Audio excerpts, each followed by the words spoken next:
Ya, what's up guys? Jadi kali ini ada pembahasan mengenai Mark Zuckerberg ya, yang akhir-akhir ini lagi rame kembali. Yang mana si Mark ini dikabarkan telah kehilangan 100 miliar dolar dalam 13 bulan terakhir dari kekayaan dia ya.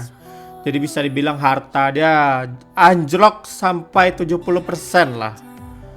Jadi bayangin kehilangan ini tuh jadi salah satu kehilangan terbesar dalam sejarah ya.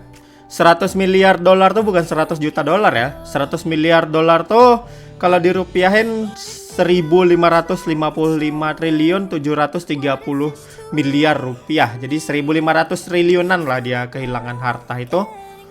Yang mana bahkan sampai dijulukin atau dibikin headline kiamat bos Facebook, saham anjlok 70%. Padahal setahunan yang lalu dia masih orang ketiga terkaya di dunia ya. Jadi sejauh itu kehilangan hartanya dia dalam 1 tahun aja dia turun jadi orang ke-28 terkaya di dunia. Dan ini dia juga belum bisa tenang sih, karena kekayaan yang hilang tuh kekayaan dari aset Meta ya. Jadi bukan uang dia di pribadi. Jadi Meta tuh lagi mengalami penurunan sejak mereka ganti nama jadi Meta gitu. Dan ya persaingan sama TikTok, pendapatan iklannya turun dan macam-macam, banyak alasan lah pokoknya. Jadi kekayaan dia yang hilang tuh si Mark tadi tuh bukan cuman mewakilin dia pribadi, tapi juga perusahaan dia sebagai seluruh. Yang mana saham Meta tuh turun lebih dari 61% lah.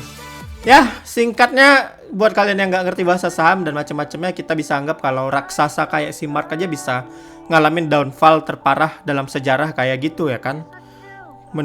Penurunan terparah. Jadi ya apakah dia akan masih bisa recover setelah ini atau justru semakin memburuk, karena memang prediksinya masih bakal turun terus itu kekayaan dia dan juga saham Metanya. Ya bisa dibilang Meta yang dia build itu adalah sebuah kegagalan ya, melihat kerugian dia sebanyak ini. Atau dia masih punya backup plan yang mungkin bisa membuat dia comeback dalam beberapa tahun ke depan, ya kita masih belum tahu sih apa yang ada direncanakan sama si kadal yang satu itu. Intinya buat sekarang dia lagi kondisi terpuruk-puruknya lah sama perusahaan dia. Apakah dia masih bisa comeback atau enggak? Ya kita mari menyimak perkembangannya aja lah di internet ya kan. Sambil ya, kalau nanti ada pembahasan mengenai dia lagi akan gue bahas lagi tuh kalau memang menarik itu. Buat sekarang mari kita pantau dan kita simak ya kan. Jadi ya, nggak ada yang perlu maksud gue pesan moralnya nggak ada yang perlu dibanggakan di dunia ini ya kan. Bahkan kekayaan aja bisa menghilang gitu. 100 miliar dolar tuh bukan kecil gitu kan, kalau dirupiahin 1,5 triliun 1.500 triliun, bukan 1,5 triliun loh, 1.500 triliun. 1 triliun tuh 1.000 miliar. Jadi memang ya gila kehilangan dia sebanyak itu asetnya ya kan. Dan ya gue rasa itu dulu yang bisa gue bahas. Dan gimana tanggapan kalian, silahkan tuliskan di komen. Dan sampai ketemu di video lainnya.